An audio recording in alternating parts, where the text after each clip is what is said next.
According to American psychologist Paul Valenti, every 40 seconds somebody commits suicide worldwide. And of those person every 40 seconds, 3/4 of them are men.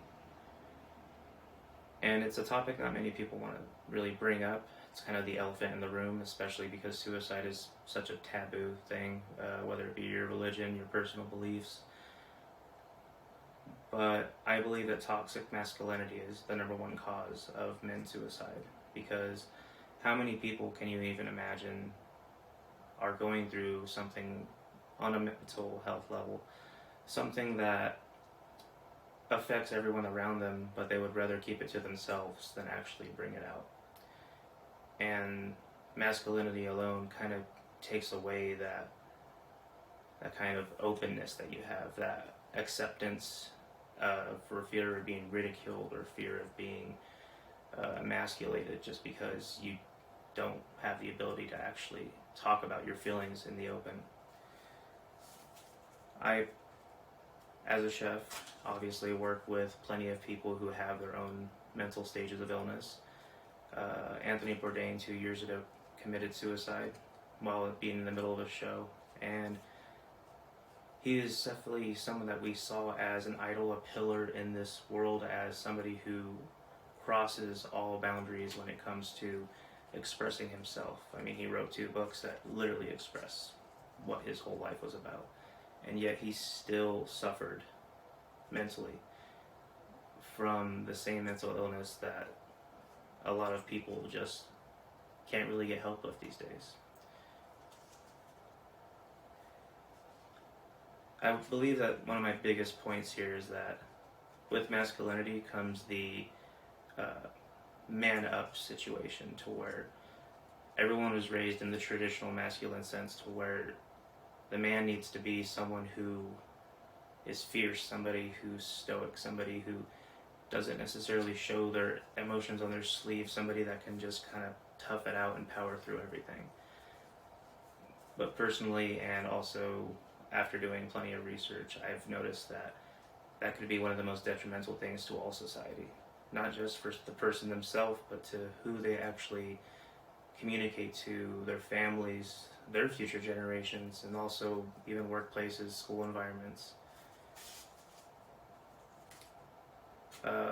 A big point, and something that I think can change this aspect, something that can actually fix this issue, this need that we have to change how masculinity is viewed overall, which really is the biggest problem, is, according to researcher Stephanie Pappas, she believes that at a young adolescent age, if we raise children to be more open about their feelings, even something simple as asking them on a daily basis how they feel, something about how they think, she believes that it's actually very positive for their future and for their social capabilities, as long as they don't tie too much into the negative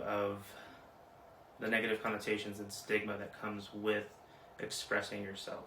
Because a lot of people kind of don't really understand that when someone is expressing themselves, it is one of the most courageous things that you can possibly do.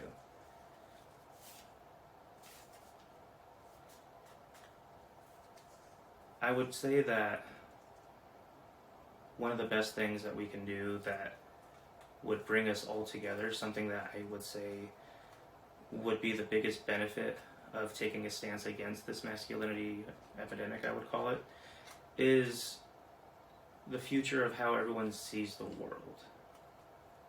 I believe that by changing not only the toxic masculinity, I would believe that it also brings a pillar for more feminine qualities, which doesn't take over your masculinity at all. I believe that you can balance both. I believe that by coming to an understanding, by not wearing such a guard over all your emotions and all your feelings and all your mental health issues that you're going through, I believe that you can actually promote a better environment for society. And a doctor by the name of Lucas, who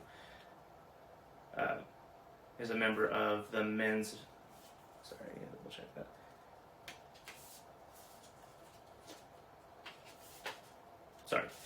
It's a Men's Minds Matter, which is a very good club, and it focuses mainly on the psychological benefits of giving people, men in particular, the platform they need to actually promote this openness, this kind of acceptance for emotion.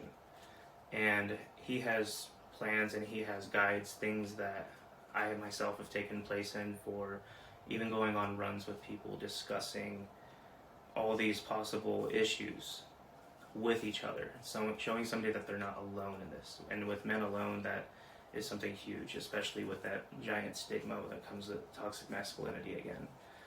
But I believe that in the future, if we continue to give people the platform to actually speak about their emotions, we can actually change the way everyone thinks about how all social interactions are going to be in the future.